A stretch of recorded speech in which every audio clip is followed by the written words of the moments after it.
All right, Joe the Pro here at the Casa de Josh here in El Segundo, California. I'm here with Josh Alpert today. I'm my guest on the Fascinating Five. Thank you, sir. Josh, great to have you, man. It's good stuff. Very fascinating guy you're about to meet today. Under the guise of LAX, I don't know if you can see the airplanes, but here we are. This is awesome. A little bit about Josh. He grew up in Berkeley, went to Albany High School in NorCal, played basketball and baseball. He played college baseball at the College of Marin. College of Marin. And you transferred to play at Long Beach State. You were going to be a dirtbag. I was. And then you got injured, man. I know a lot of dirtbags out there, so Long Beach is near and dear to us. But you still went to Long Beach State. You were a physical education major. You've been a teaching professional at the Lakes at El Segundo for 22 years. 22 years. It's crazy. And you really honed your skills the last 10 years with your Good Swings Happen, which is a phenomenal thing you got going. And I'm so impressed with that. We're going to talk more about that in just a second. Some awards you got.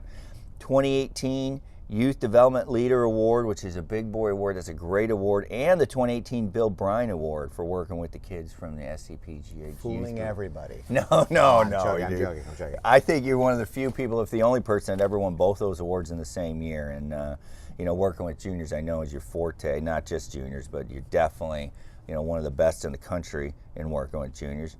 2016 to 2018, top 50 growth of the game, teaching professional. 2012 Metro Chapter Junior Leader of the Year.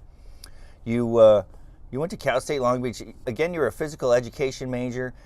And a fascinating thing, this isn't my first question, but something that's super fascinating to me is you had already in 2000 had mental and physical training seminars.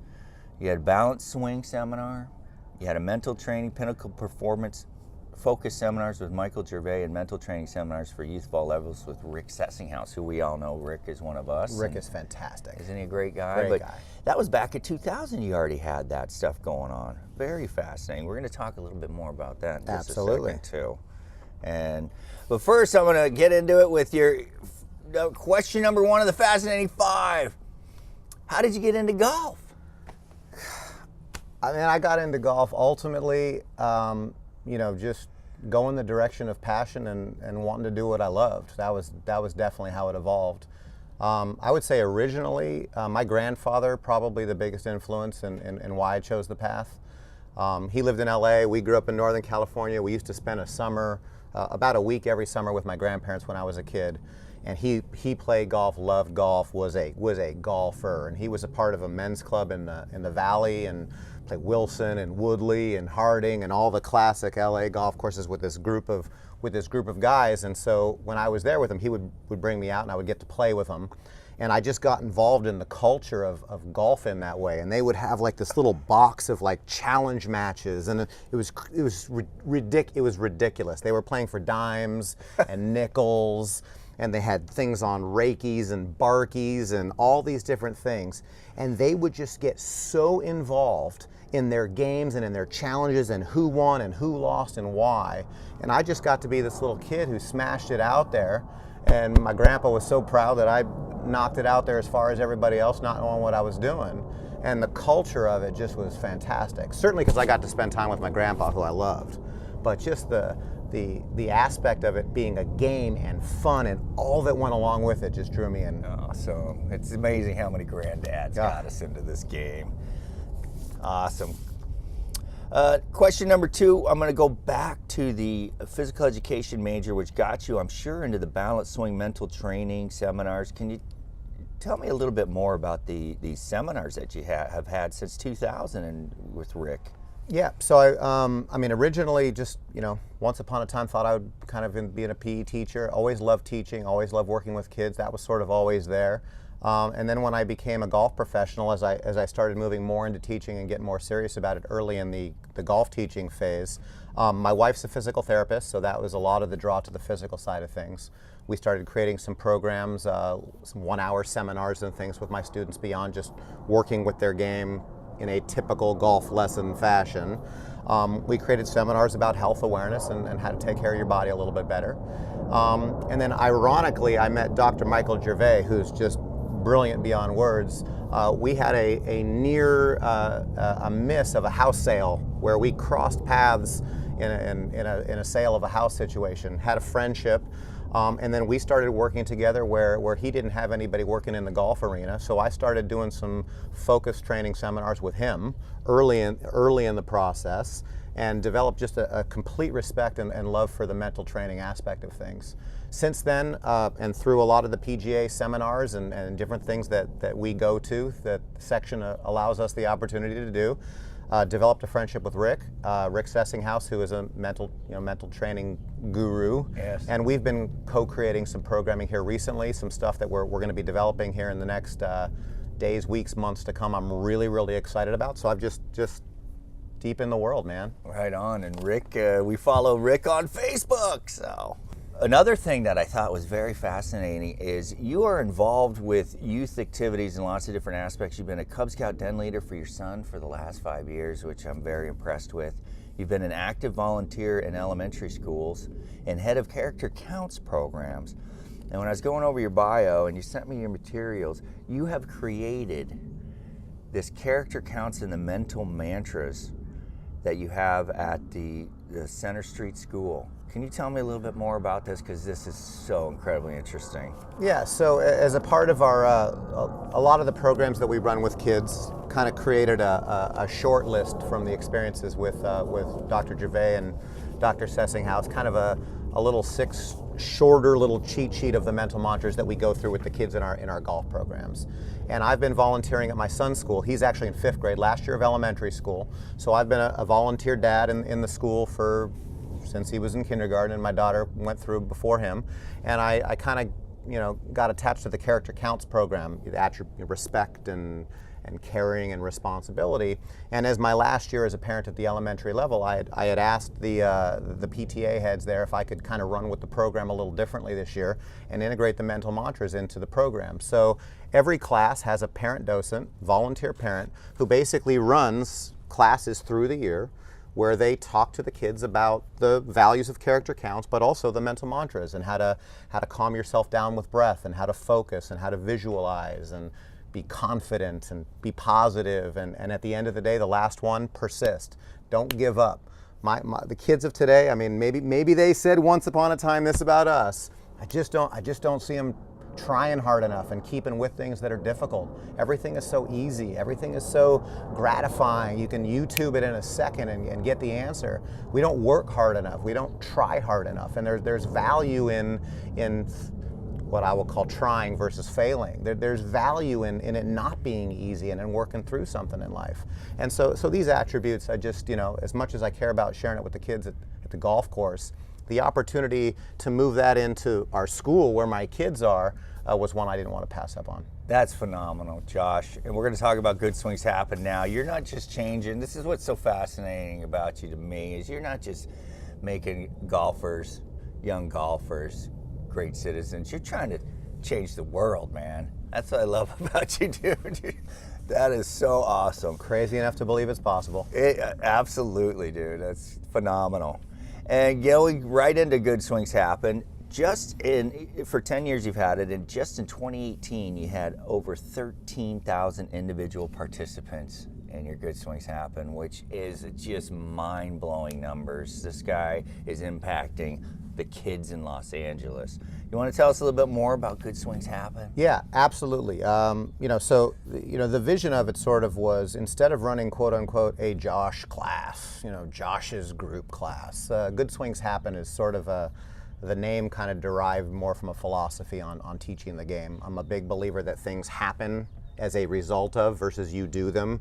You don't, in other sports that I played in baseball, you try real hard to do things. You have to have some fundamentals, you have to have technique, but at the end of the day, you got to be reactive and just let it all happen. So good swings happen. They occur as a result of. So that's sort of where that all derived from. But then, our golf course at the Lakes at El Segundo has it's just a mecca for learning. We have 9-10 instructors that work there, even though it's a 9-hole facility. And so creating this academy feel allowed myself and the other instructors that I work with there, who are also brilliant in their own right at teaching the game of golf, and it allows us a forum to work together and teach larger classes, summer camps with 40, 50 kids in them, teen training programs for the high school kids. It allows us a forum to teach it more than just in a one-on-one fashion. That's phenomenal. And you know, that's actually how you got on my radar years ago, was through, I heard about your Good Swings Happen program, and you know, last year at El Dorado, when I needed an outline for my 6-week-long junior camps, you were the guy I went to. Josh, how can I do this? Continuing to talk about your Good Swings Happen. Yeah. Is you have your Good Swings Happen Junior Golf Academy mental mantras that you just spoke about, as far as being, you know, kind of outlining this, and the character counts and the mental mantras that you have at the middle school. This is just amazing. And you know, I think that the First Tee program's stolen some of your stuff, it appears here. No way. Much the opposite. No, but it's you know, look, at the end of the day, you know, and I kind of like look at it from the high end to the low end. I get to work with a handful of really, really good players. Maybe you know, I've worked with one who's played in PGA Tour events, several who've played in professional events and college events, lots of college players, lots of high school players. And as you whittle down, at the end of the day, the masses who play our game, the masses who we teach, who you teach in an hour and a half, and who I'm going to go work with in 2 hours, right? That those people are never going to reach that level of golf. That's not really what our profession is about, turning someone into a professional. What it's about is turning somebody into somebody who loves and enjoys playing the game of golf and can be proficient at it. And if they choose to be great, we can certainly send them on a path to greatness, so to speak. But what it's really about is learning a discipline. What it's really about is falling in love with outdoor activity. And then if you do those things and you can set that somewhere in the student, then you're preparing them for a great relationship with the game of golf, certainly, but you're also setting them up for being successful in life. And that's the part of it that we just can't escape as golf professionals. The experiences of golf parallel the experiences of life. So why not intend to prepare for both? Oh, that's absolutely brilliant. If you're an associate or an apprentice. Fascinating. That was fascinating. Rewind what he just said. That was brilliant. Thank you for saying that. Absolutely. Awesome. Hopefully we don't have to do that cut again. That's not. That's our job. That's our job. Right? That's what we get to do. That's what we get to do. That's right. Teach people to fall in love with the game and all that comes along with it. Amen. Excellence comes where there's joy and passion. Period. You don't like it, you don't want to do it, it ain't gonna happen. I don't care how much Dad drags them over there. We've got to make it fun. Excellence comes from joy and passion. Josh Alpert. You guys hear that? That's so true. So Josh, your slogan is, what is my opportunity now? You want to talk about that a little bit? Yeah, so looking for positivity in the moment, I think, is what it's all about, which I'll just really quickly, since you've got it. I guess that your favorite color is gray. So hopefully I was close. So here's your wristband. Oh, thank you. So this is our little Academy wristband on there. We've got what is my opportunity now on it. So basically the idea is, in any situation, if you are going to ask yourself, what is my opportunity now? Then you are going to answer in the positive of what you can do. I step up on the tee. I've got a player who's a little bit nervous. What is your opportunity now? Could be put a smooth swing on it. Could be knock it down the middle of the fairway. But when you frame it in an opportunity lane, you're going to answer it in a way that is positive. What are you afraid of? We'll start to immediately highlight a visual and a mental about your fears. If we're looking for the opportunity in a moment, then we're looking for the positivity in it. So I think that if we ask better questions, then we start to teach ourselves to come up with better answers, and that sort of was the root of it. So I use it as a better player routine when they're on the golf course. I have a couple of friends, the dads that I'm friends with, who have really stressful jobs in life, and it's it's tough being a dad and a business person and a husband and all the things that go along with it. And I'm starting to find that just taking that moment to ask what's my opportunity and where am I at and check in with yourself is allowing them to be more successful in those areas as well. Oh, wow. That's very fascinating, very true. Yeah. You ask them what your opportunity is now, they're going to start focusing on what the opportunities are. What are your fears now? All the negative fears are going to be your focus. What is my opportunity now? Create positive pictures, ask positive questions. Oh, wow. That is phenomenal. Fascinating. Fascinating. Fascinating. Full circle stories. Tell me a little bit about your full circle stories. Yeah, so this sort of comes with doing the same thing for 10 years. I've been at the facility for 20, trying to running the golf academy for 10. The blessing in it is the people who I get to share it with. We have a group of golf professionals who are fantastic. They're committed to the same types of things that we're talking about here today. And then what has happened is, now that we've, again, 10 years in, what starts to happen is there are kids who were 5th, 6th grade kids that went to summer camps, took private lessons, started playing in tournaments. They went through high school. We were with them in high school.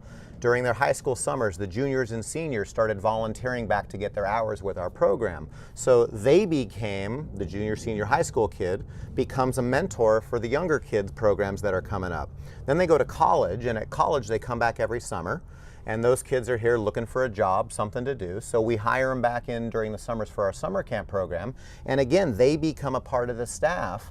And the best person to be in front of a 5, 7, 8, 9, 10-year-old kid, because those are the people who went through it themselves. They're not just like employees. They're speaking about their own experiences and sharing it. And we're just, finding that having that is powerful, to have that group of people in front of our customer is working. And so now my PGA apprentice, Michael D'Angelo, who's just a great player in his own right, has been in front of the kids, and he's almost now capable of doing the whole thing on his own. So what starts to happen is that the staff and the ethos over a longer period of time starts running itself, and it starts cycling itself, so that the people who are in line to become the next associates or people that were with Good Swings Happen, if they were people who went through it themselves, it matters more. It comes from a different thing. So that's where I think, hopefully our academy gets to a place where it's all people who have been within, because they're the best messengers. And I think that same thing, super thankful to be on your show, Joe. Love what you do. I know it's supposed to be about this direction, but I'm just going to plug it real quick, so you got to deal with it. There are so many great PGA professionals in our section doing incredible things in their own little worlds. Mm-hmm. And we're so busy, and we've got so much going on that we don't have the time to connect. And what we're doing here with various stories is learning that there's no one way to do things, mm-hmm. but there's a lot of people doing some really cool stuff. Yeah. And the closer we can get to working together and sharing similar stories where it's appropriate, I think the more that we can spread the message about how great golf is. And that's what I've seen is missing historically. I think we're getting closer to doing a really good job of that, and I'm excited about it. That's why I'm here. That's why I'm here. That's why I'm here. That's why we got the Fascinating Five to showcase PGA professionals in the Southern California PGA. Because we got guys like this guy. Just phenomenal. Phenomenal guy. Awesome. Thanks for bringing that up, too. You've been a golf instructor for 22 years. You've won all kinds of awards here. I can't tell you how impressed I am with you, not just as a golf instructor, but as a human being. You're just a wonderful guy. Thanks, Joe. My next question for you on the Fascinating Five is, what is your favorite golf tip? Favorite golf tip? We may have to take that out to the practice tee. Let's go. Welcome to the practice area, and we're going to go ahead and just do a little bit of a golf tip. Here's what I'd like to focus on, a couple of areas of putting. I've set up a cone at 3 feet and a cone at 6 feet. These are typical drills that you'll see all over the place. But the area that I really like to focus on is that the player is charting their results. And you can do this with a beginning player who's never played the game before, and you could do it with an elite college player just the same. It just matters, the difference is how you want to score it. So if I've got a beginning player and you've got 3 balls, maybe the goal would just be, let's see if you can make 1 out of 3. You've created a challenge that's very, very doable for their skill level. If I'm working with an elite college player, I might have a 3-foot putt all the way around the green, and they've got to make 30 or 40 of them in a row in order to accomplish the same mission. So we've got our 3-foot putts, the player's got whatever their task is, and they do the best they can to see if they can achieve a goal. What we'll do then is we'll move the benchmark. A player is clearly able to achieve X in their 3-foot putts. We then make the bar a little bit more difficult. So the player is always chasing a slightly higher ability, and we're trying to keep it as creative, as fun as we possibly can. Same thing we talked about when we were doing the fascinating interview a little bit earlier. All right, so we've got 3-foot putts and 6-foot putts. The key here is charting. How good did you do? If I've got a player that I'm playing with, let's say Joe and I happen to be out here and we're just on the putting green together, we may do a competition of who can make more 3-foot putts in a circle than the other guy can, so that we add a competitive element amongst friends or amongst competitors, or you can just stay in your own world and play against the game and against the score. 3-foot putts, the tour players make all of them, literally 99-something%. So you can see, are you somebody who's confident you can make a 3-footer? The 6-foot putt is something that the pros are going to make better than half the time, certainly. I think it's 8 feet is about where the 50% mark is. So you're in the, I'm going to feel like I should be making putts realm. From a different drill standpoint on the putting green, I would now go out to a longer putt, 15, 20, maybe 25, 30-foot putts, depending on the player. And in this situation, I went ahead and put a hoop out. Ideally, I'm going to put that hoop maybe about the same distance that's inside these 3-foot putts that we're working on. So if I'm now 15 feet away from the hole, I'm going to challenge myself with the ability to see if I can lag the ball inside the hoop how many times in a row, where my objective really ultimately isn't to get it into the hole, it's to get it into the area that is close enough to the hole where I'm going to be able to 2-putt. That's, I think, the biggest thing in all of this. I watch even the best players that I work with, when they get 20, 30 feet away from the hole, the mathematical probability is that they're going to miss this putt. Overwhelming mathematical probability from 20 to 25 feet is that they miss. So if we're going to miss this putt statistically, my job is to get it as close as I can so I can 2-putt. So I'm focused on getting it into the middle of the hoop, and I'm trying to roll the ball, preferably a little bit better than that one, so that I get the ball rolling so it's stopping inside the quadrant. And as I get good at controlling speed from distance, and I get good at making it in the hole when I'm close, then I'm doing the best I can as a putter. And of course, putting is the most important part of the game. So practice your putting, practice from short with the intention to make it, practice from far with the intention of getting it as close as you can, and have fun doing it. That's it. And then just keep on going. See you at the course soon. Well, Josh, beautiful home here in El Segundo. Gundo. Thanks for being on the show. Always a pleasure to see you, my friend. I'm looking forward to you and us creating something this summer together. Absolutely. Reaching out to the people. Thanks Joe. Again, really Josh. appreciate it, man. You do great stuff. You do great stuff. You Everybody, do great ladies and stuff. gentlemen, I give you Josh Alpert.